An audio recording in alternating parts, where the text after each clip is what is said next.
Afternoon.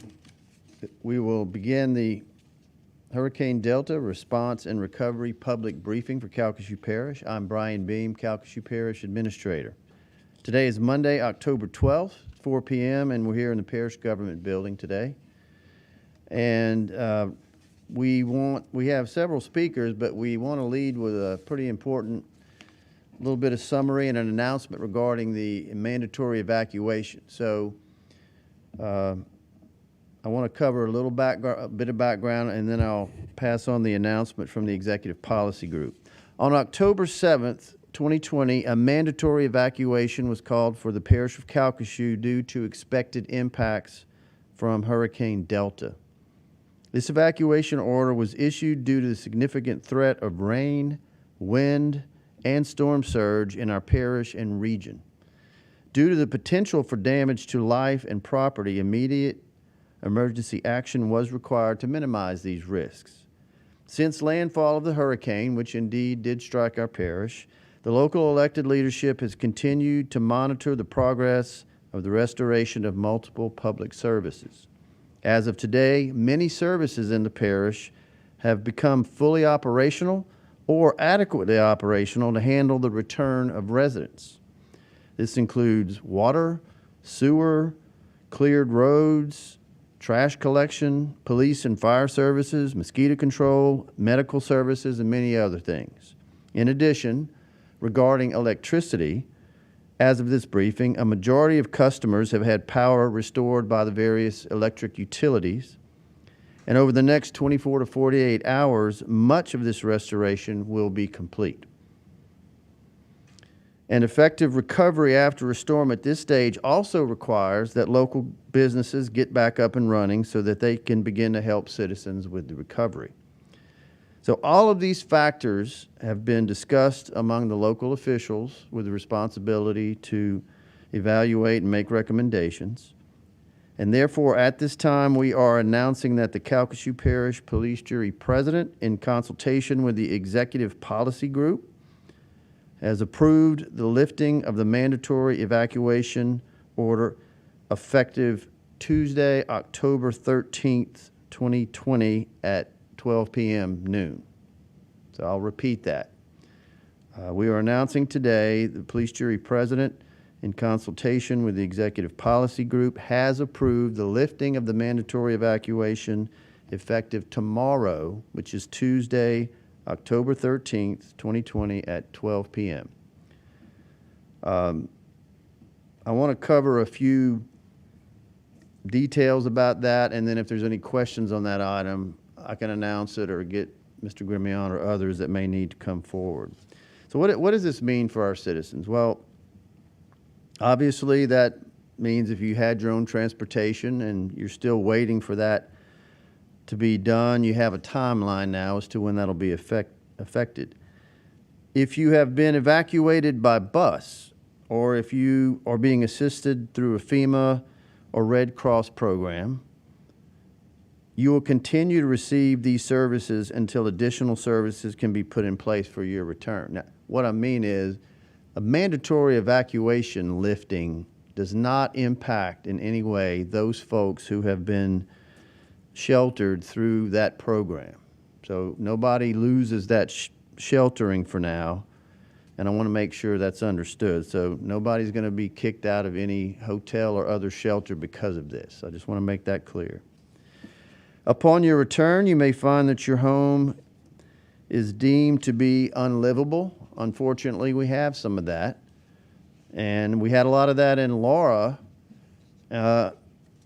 In some cases, Delta may have made it even worse.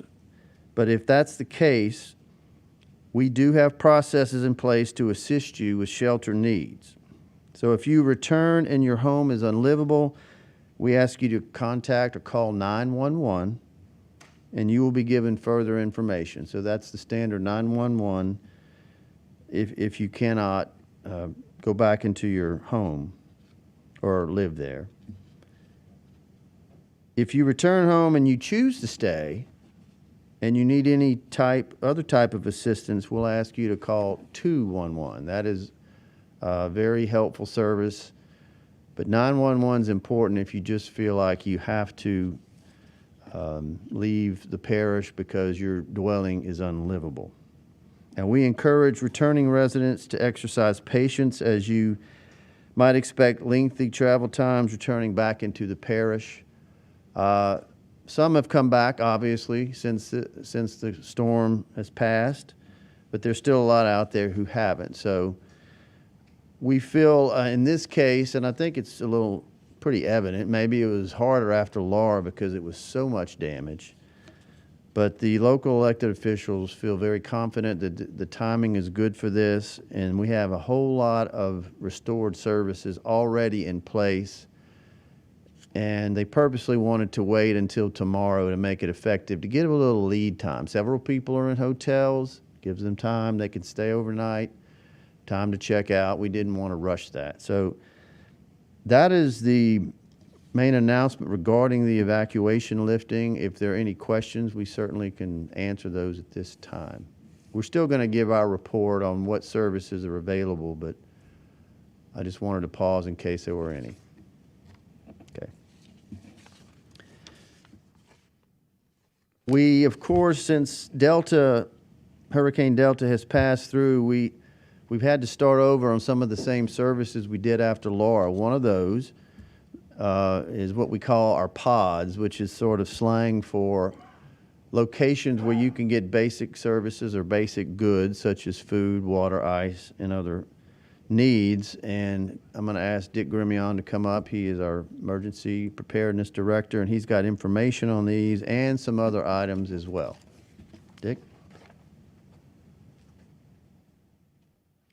Thank you, Brian. Just a couple of safety messages first. I have a mask on today, and the reason is COVID is still active in our community, and we need to be careful about that. As I look out into the audience, most of the people here have their mask on, and it's a good safety precaution. A couple other safety issues associated with the weather. Our leading cause of death for Hurricane Laura was actually carbon monoxide poisoning for people using or improperly using generators after the storm passed through. Now, luckily, as Brian mentioned, much of the power has been restored, but if you have to use a generator, make sure that you know how to hook it up and make sure that it's put in a safe place where that carbon monoxide does not get into the living areas of the place that you're staying. Also, another cause of some serious injuries last time was people falling off their roof. And we know that some of the blue roofs have been compromised. We'd ask you to be extra careful if you're on your roof and just be safe. Brian mentioned the pods that are available, and I'll just read through the list. DeQuincy Railroad Museum at 400 Lake Charles Avenue in DeQuincy, Louisiana. The Old Time Variety Store at 810 Ruth Street in Sulphur, Louisiana. The KC Hall in Iowa, Louisiana, 503 US 90. In Westlake, there will be a pod opening on the 13th at the Old Baptist Church at 568 Sulphur Avenue. Lake Charles Civic Center, 900 Lakeshore Drive. Memorial Park Plaza, 3009 Gerstner Memorial. And Washington Marion High School at 2802 Pineview Street in Lake Charles. Now, the duration of these pods likely is going to be less than it was for Hurricane Laura. We realize a lot of people had to throw out all of their food before they left town, and so we want to make sure that they're able to get at least their basic food supply, water supply back in place in the next week to 10 days. So we'll have further announcements on that later. As Brian mentioned, we're continuing our lily pad operation, and he did a good job of explaining what the process is. We have made one change. The leave time now will be 3 p.m. as opposed to 8 p.m. And this is just due to some personnel issues, people having to work late into the night. It is getting to the point where it's getting dark earlier, so it's just safer to handle this operation during the daylight hours. We want to emphasize the importance of self-reporting your damages. Let me take my mask off for this. There's a website, and it is www.damage.la.gov. The importance of this is we have not received a individual assistance declaration on this event yet for Hurricane Delta. We have to prove our damages, and this is very helpful if you could go to this website and self-report your damage. We also have urban search and rescue crews along with Red Cross who are out in the community, and they're doing welfare checks, and at the same time they're doing damage assessments on the dwellings. So if you see these people out in the community, thank them for being here. Many of them have come a long way to help us. Miami-Dade, for example, Ohio, Tulsa, Oklahoma, they're from all over the country. But they're checking on the people, and at the same time they're doing a damage assessment on your dwelling. So if you see them, please help them out. And with that, I'll take any questions that you might have.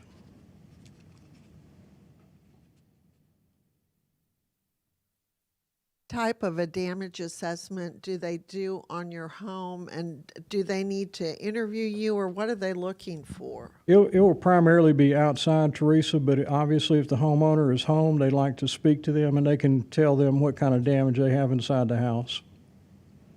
Okay, but you still want people to go to that website and report it, and how detailed do you want the information to be? Well, what we need is what sort of damage. I mean, I think we're looking, this event was more of a flooding event than a wind event, although we did have wind.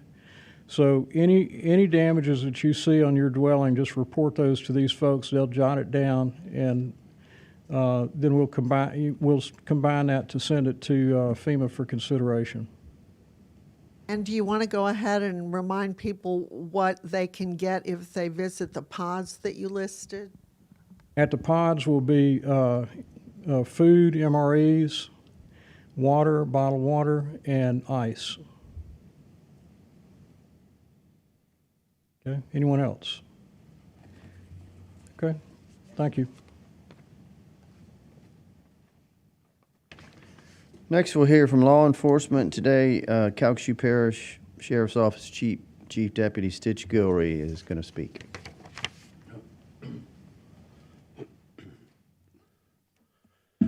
Thank you, Brian. We had a meeting this morning with all the police chiefs, Zoom meeting.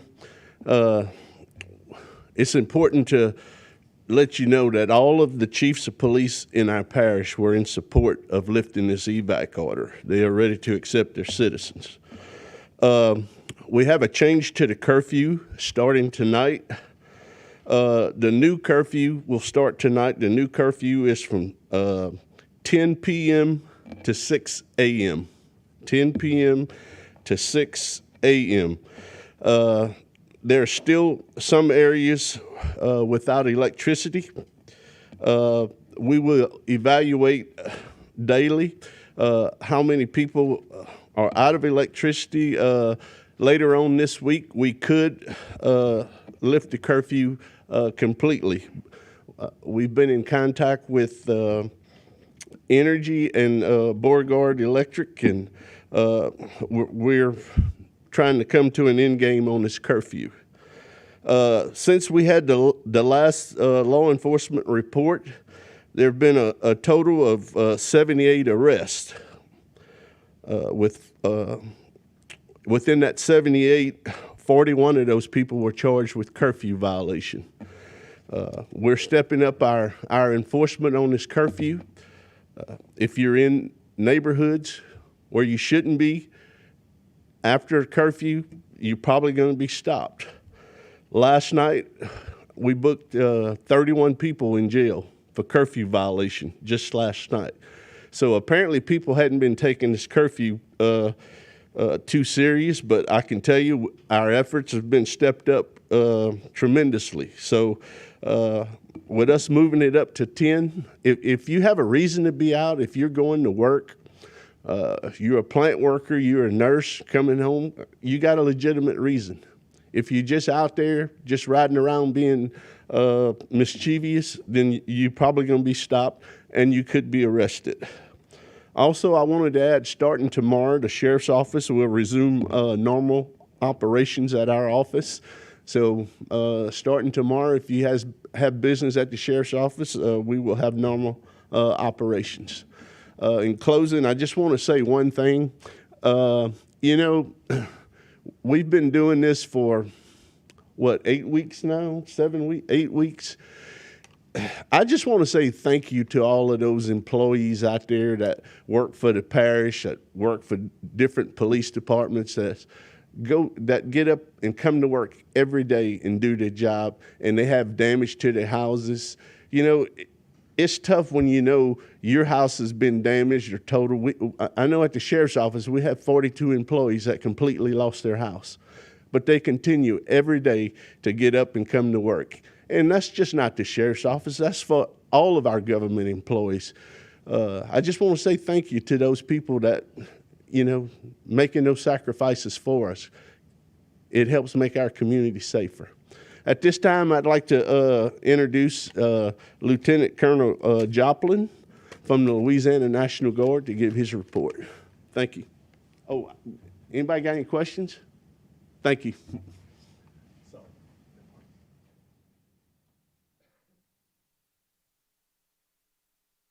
Thank you very much. I'm Lieutenant Colonel Sam Joplin with the Louisiana National Guard.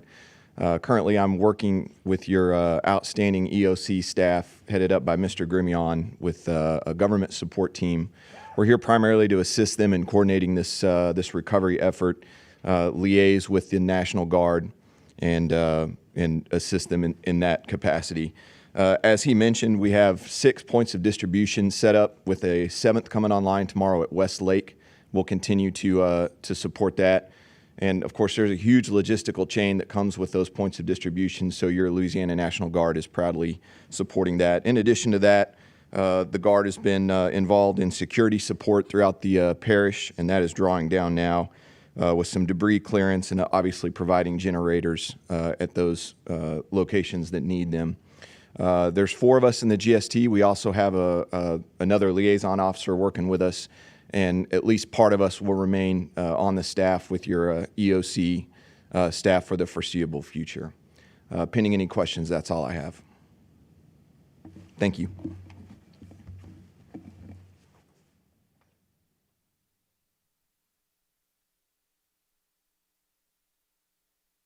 Right, in terms of utilities, we're going to have a couple of speakers today, and I'm going to ask Margaret Harris with Entergy to come up first. She's got an update on the status of their power restoration efforts.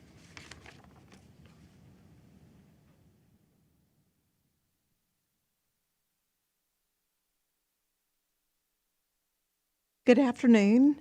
I have good news to deliver today in the progress that's been made throughout the state.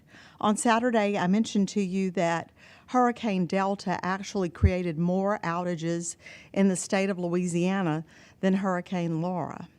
Fortunately, in this area of the state and throughout the state, it is a restoration rather than a local rebuild. So with that in mind, I have good news to deliver in terms of the timelines for restoration of power in Calcasieu and Cameron parishes. We estimate having the vast majority of customers restored in Calcasieu and Cameron parishes by during the day Thursday. There will be a few cases that may go beyond that. Particularly the west side of the parish didn't have as many damages as the east side of the parish. So we anticipate having the vast majority of customers who can take power from us in Westlake, Sulphur, Toomey, Starks area restored tomorrow. In East Calcasieu Parish, we anticipate, and in Lake Charles, that we will have the vast majority restored by Thursday, October 15th. I think this is an excellent effort because we did in fact have many customers without power. And at this point, in Calcasieu Parish, we have about 79% of our customers restored. And I recognize that it is hard to wait when you may see that your neighbors have power already or that another business has power already. So the way we operate, as we mentioned before, we assess the damages, and we do that simultaneously on our low voltage system that you see along the streets, our substations, our transmission system, and our power plants. We're just finishing assessment on our low voltage system today. So when we began restoring power into the substations where we were able to, the customers that were on the trunks of the feeder and not behind some damages or open fuses came up. So that means that there are people around you still without power. So I ask for your patience. We have not forgotten you. If you haven't called in an outage, you can do so. I will tell you that our phone lines are pretty jammed up today, and I ask for your patience. Understand that we just completed the assessment, so we have a lot more information than we had a day ago. So we will get power back to you. I want to thank everyone. Stitch already kind of talked about this. All the utility workers here, not just electric utility workers, but our parish and our city utility workers, and our partners in the effort for the cities, the parishes, for Entergy as an electric company, our contractors. We have risen to this occasion, both for Laura and for Hurricane Delta. And I want to thank all the essential workers for working very tirelessly on behalf of all our community. We greatly appreciate that. And they have received praise both at Entergy, and I hope certainly that our other utility workers have received that type of praise. And I ask for your continued patience as we continue to restore. So on behalf of all of us, we thank you, all of us who have persevered and risen to the occasion, our community and our essential workers. Are there any particular questions? All of us want to make this a very safe restoration.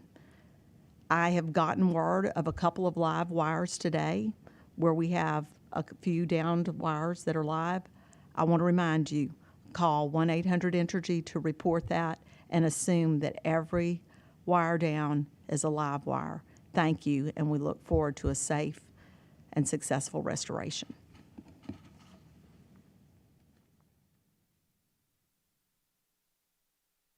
Thank you, Margaret. That's definitely good news.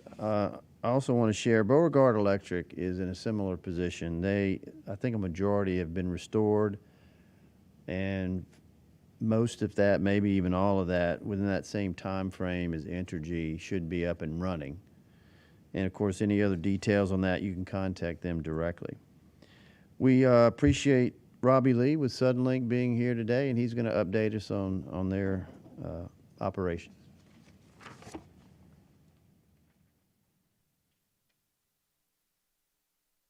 Thank you. Good afternoon. I'm glad to be here this afternoon and share this update with you. You know, prior to Hurricane Delta, we were on track to meet restoration targets that we'd provided previously for the areas that were hit hardest by Hurricane Laura, and that includes Calcasieu Parish. But to prepare for Delta, we temporarily had to move our crews to staging locations, which impacted our restoration progress. Basic damage assessments began Saturday, with most reports indicating less damage to our network than was observed with Laura. Commercial power remains a significant impact throughout, not just in Calcasieu Parish, but areas including Beauregard, Vernon, and Rapides Parish. Throughout today, we have gained additional insight based on assessments of what recovery actions to take first. Field teams have been refueling power supply generators in the Lake Charles area to ensure that regular fueling is in place until our facilities return to commercial power. And we are in close touch with local and executive level with our power utility partners And today they gave us the all clear to resume restoration efforts in most locations. So again, as of today, we can re-enter those areas that were damaged and begin restoration efforts. Now that we have the go-ahead, our crews will be back to full strength, working on restoration from both storms. We continue to share our priority facilities in need of restoration with our utility partners, and they've been very responsive to us. As of this afternoon, 29,000 customers, or 67% in Calcasieu Parish, are still offline. But that is an improvement over Saturday morning when our offline statistics showed 38,000, or 88% of our customers offline immediately following Delta. As a reminder, pre-Delta, we had approximately 57% of Calcasieu Parish customers offline, and we hope to be back to that number quickly and then continue our lower restoration efforts to bring all of Calcasieu Parish back online. We were well on target to meet our restoration goals prior to Delta, and I have no doubt that we lost a few days because of the pause, but we'll be back on track and we'll exceed those goals very quickly. Retail, we have observed only minor impacts to our retail location. We're hopeful that our store will reopen later this week. Our retail leadership is working to confirm staffing availability since many of our employees are still returning from evacuation. Interim connectivity, finally, our Wi-Fi trailers and hotspots continue to be evaluated to determine which are operational and which need to be addressed. So the Wi-Fi hotspots that we've been actively deploying throughout the parish are dependent on our plant being active. So as our plant went down, of course, those hotspots went down. They're gradually coming up as power is restored and our facilities come back online. As of our last report, these locations were available for any resident to use free of charge. There's one located at our retail store at 1538 East Preon Lake Road, in Lake Charles, and at a Kroger parking lot at 2022 Club Road, in Lake Charles at the church at Lake Charles at 1216 Fournette Street, and in Sulphur at the Aquatic Center, 933 West Parish Road, and in Sulphur at Pattinson Park, 1462 West Crocker. And again, we are grateful for your support as we work through the assessment and restoration process. I'll be glad to take any questions if you have any.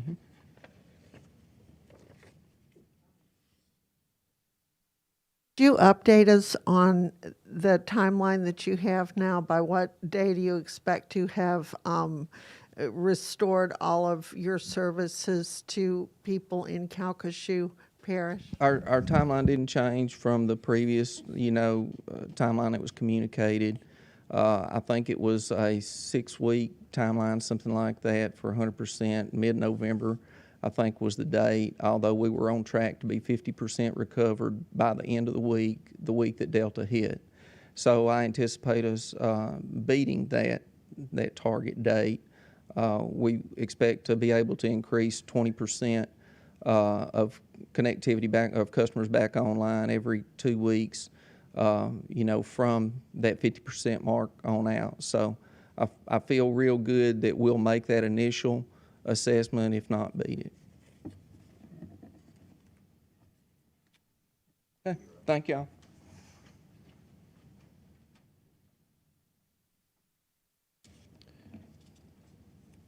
Everybody's very interested in the resumption of schools, and we appreciate Carl Brookhouse being here today, Calcasieu Parish School Board Superintendent, to give us an update.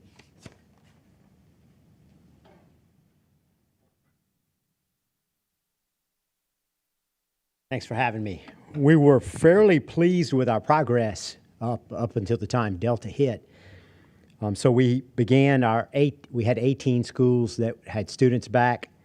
We had 13 that were going to start last Thursday with students back. We had 11 that were going to start on the 14th, which is Wednesday of this week.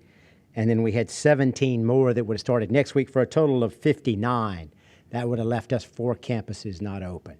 and they would have opened within the next 2 weeks. They had more substantial damage. So a large percentage of our campuses were scheduled to be open, and a lot of our offices as well. Obviously, we, like everybody else, closed last Wednesday for Delta. Completed assessments from Saturday morning until just this afternoon. In fact, we met at 3. We did have water at a lot of campuses. It varied from everything from water blowing in windows and under doors and puddling to complete roof blow-offs, tarps blowing off, TPO blowing off, and lots of classrooms with water in them again. So it went across the board. We do feel like after our initial assessment that early next week we will be able to have students in 10 to 15 schools at the beginning of next week, and then very quickly after that we will bring them online. So the process we were using is we would bring staff and faculty in for about 3 days. We would start students on the 4th day. Because all of our stuff is kind of in disarray after all the cleaning process. We've got to put desks back in line and get classrooms ready to go. So I assume we'll follow that or maybe speed that up a little bit, maybe 2 days, and then students, however we can do that. I want to say the attitude of our staff and our students that had returned in those 18 schools was outstanding. Morale was great. And, you know, we faced sort of a dilemma with the storms. There's been two sides of a coin, which always, it was the same thing with COVID, right? You know, it's 50-50. So you have people who are saying, why can't you start faster? And then there are people saying, you're starting too fast. We're destroyed. And when you drive around, you see all the damage. And so it's hard to balance that, right? What's the right time? But I want to tell you, we're not going to waver from the fact that our students haven't been in school since March 13th. We're not going to waver from that. As soon as we can get students back in school buildings in a face-to-face educational environment, we're going to do it, and we're not going to apologize for that. I'm going to say that up front. That is our priority, and we consider those schools a safe haven for our students. We can feed them, we can educate them, we can cool them off if we need to. We can provide an environment where they know they'll have security and normalcy. And so I want to tell you, that is our priority, is to get back as soon as we possibly can. And so that's what our plans are. So I'll be glad to take any questions. Is all of this going to change the school year? For example, will they just skip summer vacation next year? I don't think skipping summer vacation is an item. I think we will, though, starting after Thanksgiving, approach our board before then with extending the school day a bit. So right now, tentatively, that would be about 30 minutes a day for the rest of the year. And then we would certainly look at the end of the year to see how we view that, but I don't think that's a full summer of replacement. The state has some leeway. If a district from prior disasters misses 18 days, there is some leeway in the law as far as instructional minutes go. Obviously, instructional minutes are a priority, though, right? I mean, we need time on task with our students, and so we're going to keep that in consideration, but we also don't want to wear everybody out next summer to when we start next school year. You know, everybody's worn out, so we'll figure that out as we go. Thank you.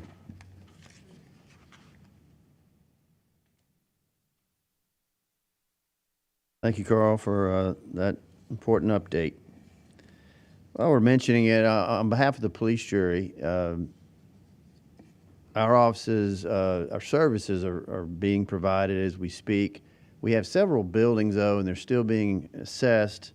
Similar to the school board, you might have some, well, there are a lot that were damaged in Laura, and we got to make sure they weren't damaged anymore. But that will be soon, and we think very soon this week we'll announce the physical reopening of those offices. But parish services are available at this time. Next, we want to hear from FEMA, and Jerry Stoller is here to give us an update.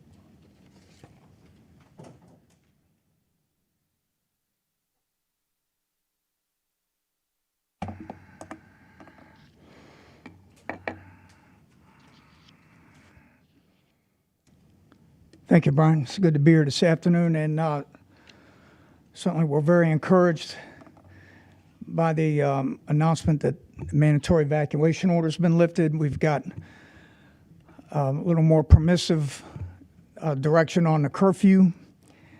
And, certainly with power come online, that is going to help us move forward with the temporary housing mission. I do want to first of all talk about what's going on after Hurricane Delta, and I do want to announce that the U.S. Army Corps of Engineers has reinstated signups for Operation Blue Roof. And that's going to be not only here in Calcasieu Parish, but in 5 other parishes, many of them contiguous to Calcasieu. Those are Cameron, Vernon, Jefferson Davis, Beauregard, and Allen. Now, this reinstituting of the sign-up period is going to be for 2 weeks. It started yesterday on the 11th. And all that's required is a new right of entry, and this will be for any home that had a blue roof installed, and during Delta that blue roof may have been dislodged or torn, or anyone who didn't have a blue roof before but would like to get one. So we've got a 2-week period of time. The Army Corps of Engineers, they're on the ground. They have the material resources, but the personnel available to get this work done reasonably quickly. So how homeowners in these parishes can apply for this and get that right of entry established, a couple of ways you can do that. You can call 888 Roof Blue. That would be 888-766-3258. Or you can go online at www.usace, that's usace.army.mil/blue roof. And that's all one word. And again, the deadline for this 2-week period is October 24th. Local and state officials are continuing to assess damages from Hurricane Delta. You heard Dick Ramillion speak to that. And you may recall that the last update I gave a website for homeowners to submit their damage assessments to the state. Thankfully, that website has been greatly simplified, and Dick gave that earlier, and I'm going to repeat it. Again, that website is www.damage.la.gov. Again, www.damage.la.gov. And that's a way that all of you that were affected, had your homes affected by Hurricane Delta, this is how you can support the damage assessment process and allow the state to get the information they need so they then can submit to the governor a request that the governor would then send to the president for a major disaster, an extended period of time. And we just have to work through the damage assessment process and allow the state. The state needs some time to put that information together. I do want to talk now about resuming the recovery to Hurricane Laura. And as of today, more than 91,700 households in Calcasieu Parish have registered for federal assistance. And the results of that today is that more than $112 million in federal assistance for our households program has been approved. Of that $112 million, $72.3 million of that is for housing assistance. That's the assistance to help those who were affected by Hurricane Laura repair their homes or replace some of their damaged property. I do want to remind everyone that if you have not yet registered, there's still time, but the deadline to register with FEMA is fast approaching. The deadline is 27 October. And so as services, as you've heard, services being restored here in Calcasieu Parish, we are going to resume our services to those survivors who perhaps want to speak with somebody face-to-face or continue to add documentation to their application. So we are going to, we actually were restoring some of our drive-through recovery centers yesterday and today, and they will be fully functional tomorrow morning. We have two of those locations in the parish. One is here in Lake Charles at 900 Lakeshore Drive. That's at the Civic Center. And the second location is in the city of Sulphur at 400 Picard Road. That's at Frash Park. The hours of operation for these centers will be 7 a.m. to 5 p.m. We also have three smaller, much smaller, we call them registration intake centers. Two of those are here in Lake Charles. One is at the Martin Luther King Center, and the other is at Hubert Park, also here in Lake Charles. And the third site, another site, is at the City Hall in the city of Westlake. That's at 1001 Mulberry Street. So these are mobile registration intake centers, same hours of operation, and we certainly look forward to providing this service to those of you who need to talk to a FEMA customer service rep about your application. There were just two other things that I wanted to touch on in terms of some other federal assistance that's being provided. I just wanted to remind everyone that with regards to federal tax returns, the Internal Revenue Service has announced tax relief for Hurricane Laura survivors. This includes expedited refunds or delayed tax filings for individuals and businesses. And the IRS has announced that survivors of Hurricane Laura have until December 31st of this calendar year to file individual and business tax returns and make tax payments. One other item I wanted to mention, this kind of goes back to impacts from Hurricane Delta, and that is, we've seen some flooding, and some of it has involved some farmland. And the U.S. Department of Agriculture, Farm Services, does have a number of programs that's available to assist agriculture producers to help recover from any damages that they may have occurred.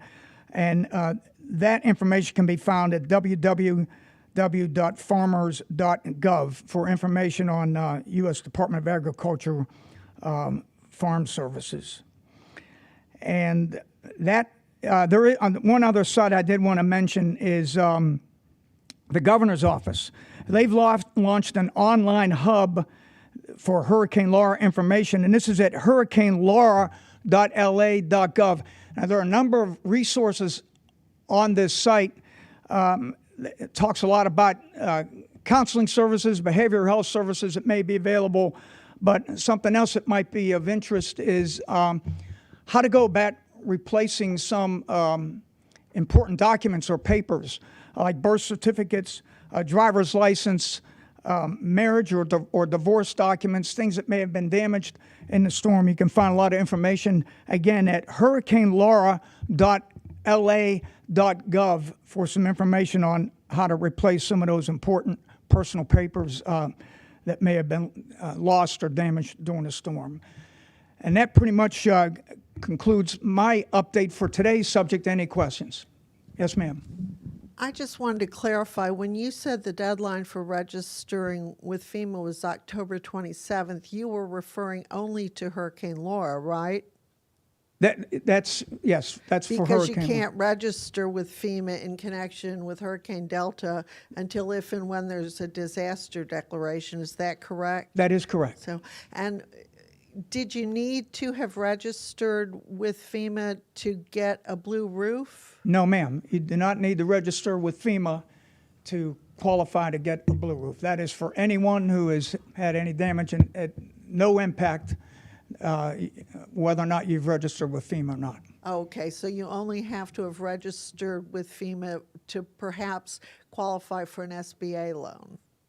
That's correct. Okay. Okay. Okay.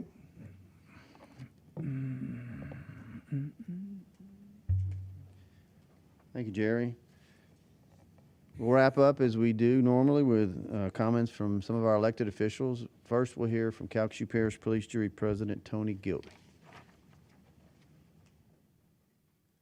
Thank you, Brian. I just want to say, on behalf of the president of the Calcasieu Parish Police Jury, I just want to thank everyone, staff and everyone here for the effort and time that they have put in to get our citizens back to normalcy, which will take a while. This is going to take time.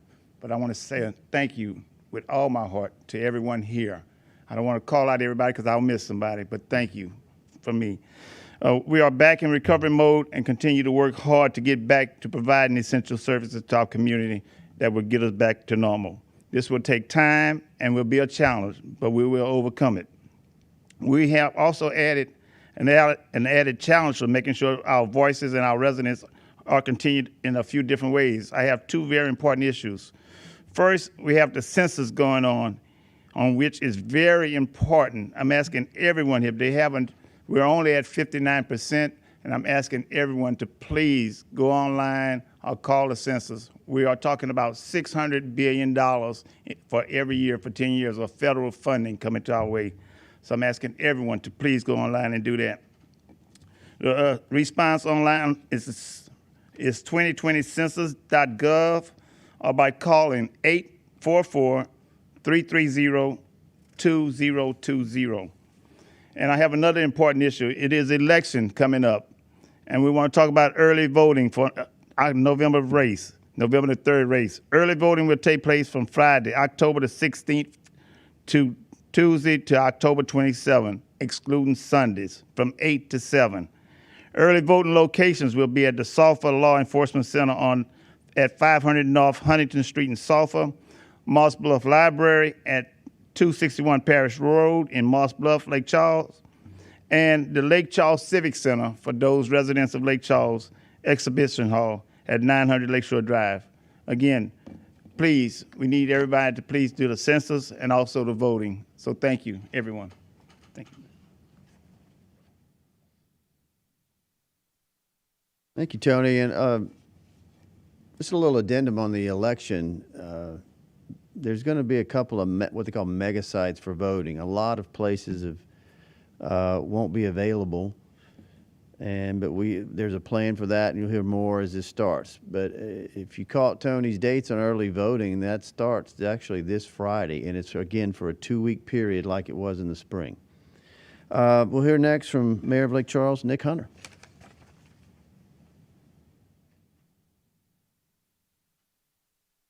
Thank you, Brian. I don't know if y'all saw, I apologize. I was limping a little bit. I fell in some mud the other day and bruised my knee and my ego quite a bit. And Jerry, I don't know if this is reimbursable, but I think I left a crack in the concrete of one of our streets when I fell, so I'll be speaking with you about that. I also think that now is the time for the mandatory evacuation to be lifted, and I do concur with that decision. I want to remind everyone that garbage pickup has taken place yesterday and will continue regularly scheduled pickups throughout this week for the city of Lake Charles. If you do have a pickup day that's maybe on a Thursday or Friday, and you have some materials that you really want to get rid of, perhaps some spoiled food items, please dial 491-1220, and we can perhaps get a truck hot-shotted over to your house to take care of that for you before your day. City Hall and other city services will reopen on Thursday of this week. I want to remind everybody that transit and our rec centers still remain closed. But of course, essential crews have been working as soon as it was safely possible. We have had our public safety out on the streets as soon as winds died down Friday evening. And then many of our public works crews have been out to clean catch basins and really just scouring the neighborhoods, sweeping some of the neighborhoods and roads that flooded. So our essential crews are certainly out there working and don't want anyone to mistake that. Regarding the individual assistants, and I'm going to speak just a little bit more about Laura and Delta. And I made some statements the other day. I'm not going to recap all of that. But I just want to say again that it will be very difficult for citizens, businesses, government to tell the difference and distinguish between what is Laura versus Delta. So we are very concerned about that for our citizens. We're concerned about that for businesses. And as government, we're concerned about that.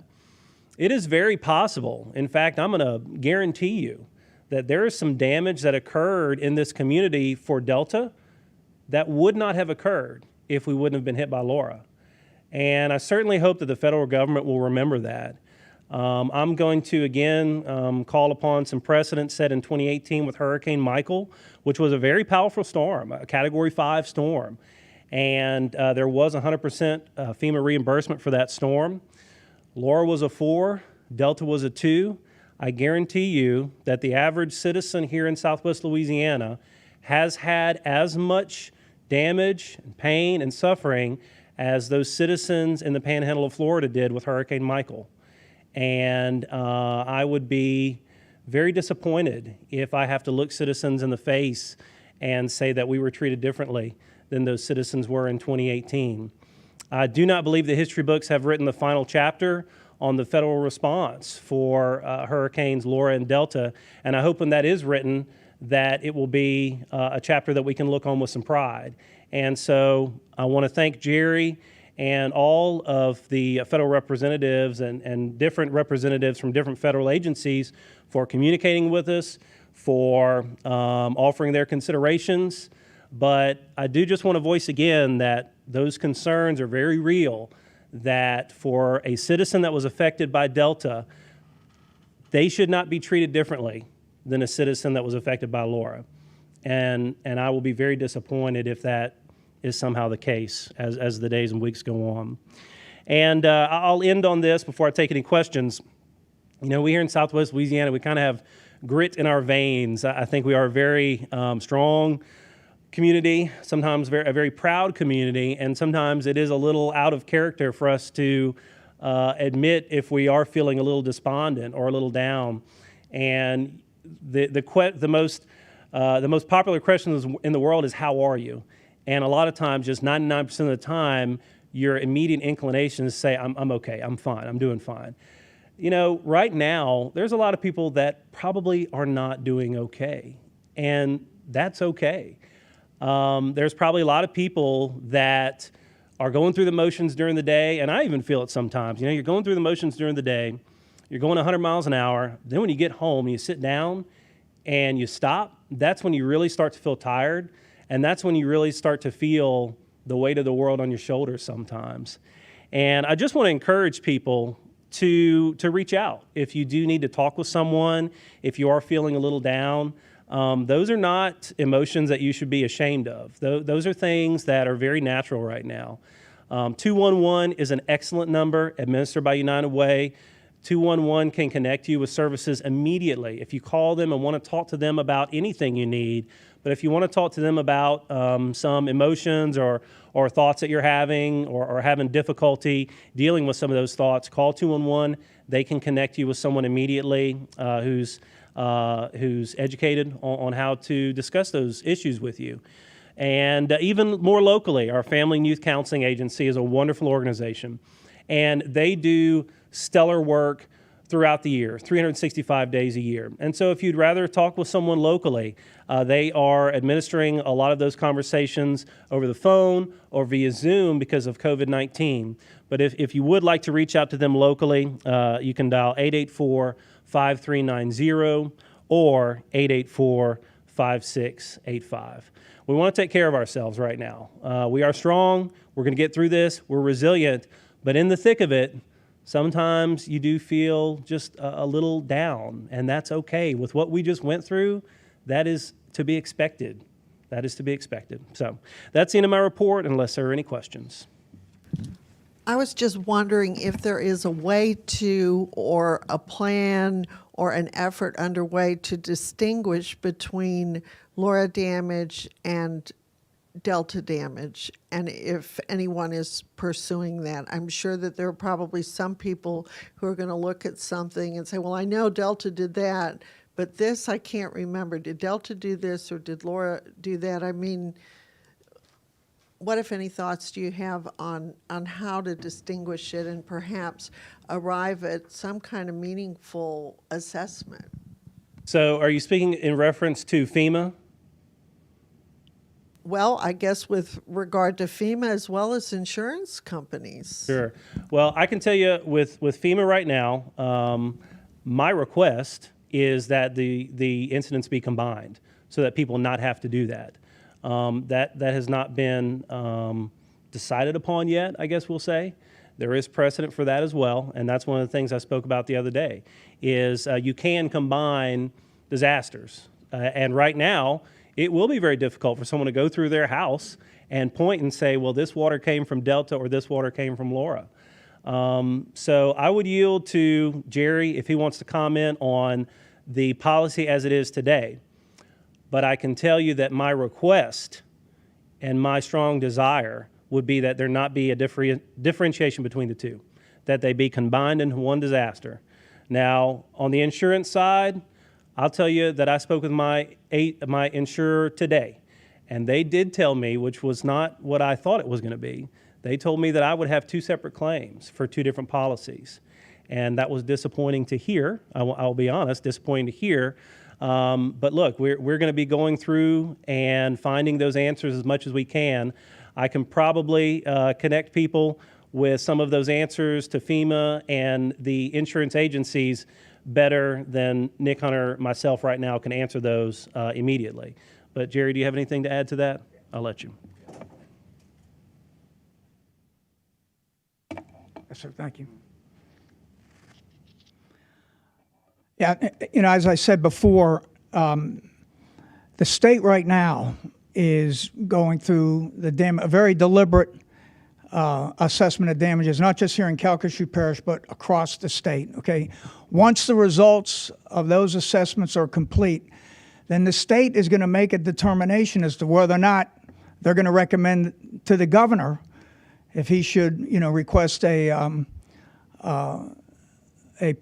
major presidential disaster declaration. Because right now, many of you may know that there already is a declaration. It's an emergency declaration only. An emergency declaration is very limited in what can be reimbursed. Basically, it provides reimbursement to what Calcasieu Parish did, what the city of Lake Charles did to prepare for Delta in terms of their city staff, their emergency services, things of that nature. It does not provide, I want to repeat, the emergency declaration does not provide for individual assistance to homeowners, okay? So that's what this damage assessment process is all about. And the decision is going to be made by the state on whether or not they want to request a major disaster declaration. As far as combining the events is concerned, right now that's not where we are leaning. And we're very well aware of how Mayor Hunter feels about that. But we want to wait along with the state to see what the results of the damage assessments are and then go from there.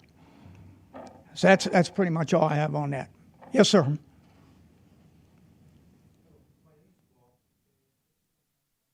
Yeah, I can't hear you, sir. Yeah. Not sure. My name is Bob. I'm with the FDA manufacturer based in Houston, Texas. When the Hurricane Laura hit this area back in August, we communicate quite a lot with the federal government as well as with the local government, all the agencies, and we offered them basically our support and supply entire of this region with the COVID-19 PPEs. Up to this day, we haven't heard even a word from any of those agencies, both on the federal level as well as the local level. This Hurricane Delta when again hit back just a couple of days ago. And right away, we sent with the same folks that basically we sent an email back in August. We haven't heard back again. Up to today morning, we were waiting, hoping someone can give us some direction. Me and also my friend, we drove all the way from Houston to here just to pass our voice for the people. They want to help entire of this area with the COVID-19 PPEs. What should we do? What direction shall we go? I mean, we can immediately provide you with FDA-approved COVID-19 PPEs, and we cannot even know that where we should go. There is no any direction. We have gone to FEMA, they do not know. We have gone to the city hall, was closed. We called them again back to the same story, and appreciate it to give us some direction. No, sir, again, we're working with the state on this process. I'll be more than happy to talk with the particular situation you discussed after this public briefing. But this right now, the assessment process is being run. It's being run by the state. We're going to wait for the results of that, see if we receive a request from the governor, and then we'll go from there. Okay. Anything else? I don't think so.